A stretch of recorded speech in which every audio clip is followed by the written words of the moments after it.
Şunda var. Şunda var, şunda var, şunda. Şunda var, şunda.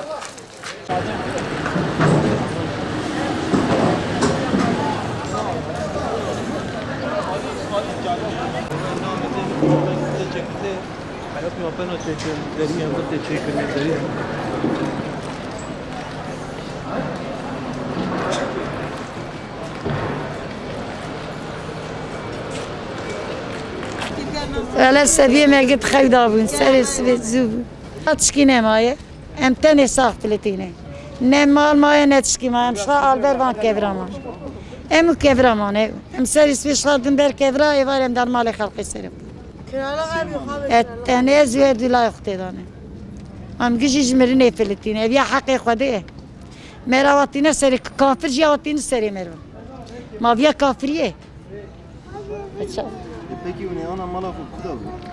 امشاش من ريواتنا نجيه نواري امشاول بالكفرمان ولا امكان ما تشكي تناوان بالكفرانه نا املاق ما خد كان مات her dükkanı mjiyatına far.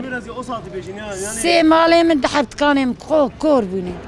Em van ver divara mane. Peki brinder keser mi maliyeti? Valla hamde khode ve camam deste on ketun nige on ketun yan şu şeker ketun destun nige haya ketun çavi onş.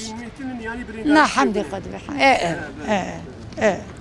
ولا انا مشاش فينا نجي ما نواري ما نجي كم امشا سيرس في خدم بالفان كيفرا يفارم دار مالي خلقي مالي ناصرات هو والله من مشاش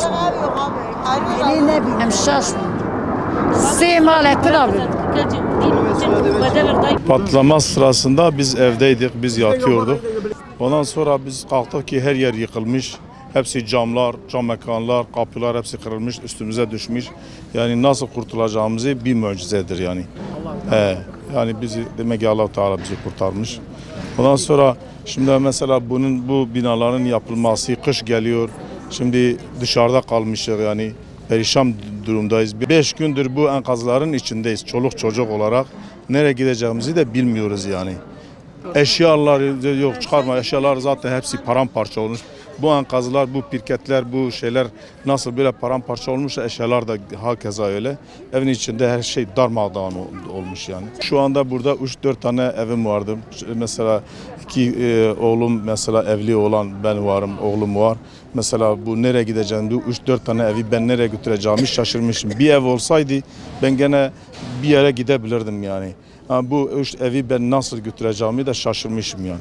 Bir de mesela kalan şeyde evler de çıkıyor, kalanları da böyle hırsızlar da yani. Hırsızlar evlerin içine giriyor, halkın eşyalarını çalıyorlar. Bazen sabaha kadar biz burada duruyoruz, nöbet tutuyoruz yani burada.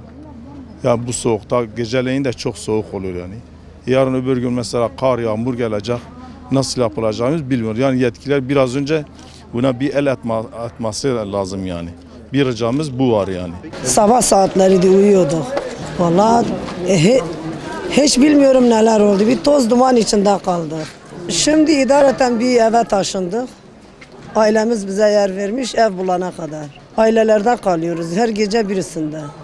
Buradaki ev hiç olmuyor.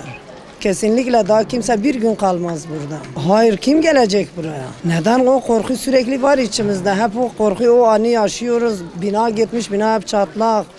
Bina dökülmüş, temelden bile sarsılmış bina.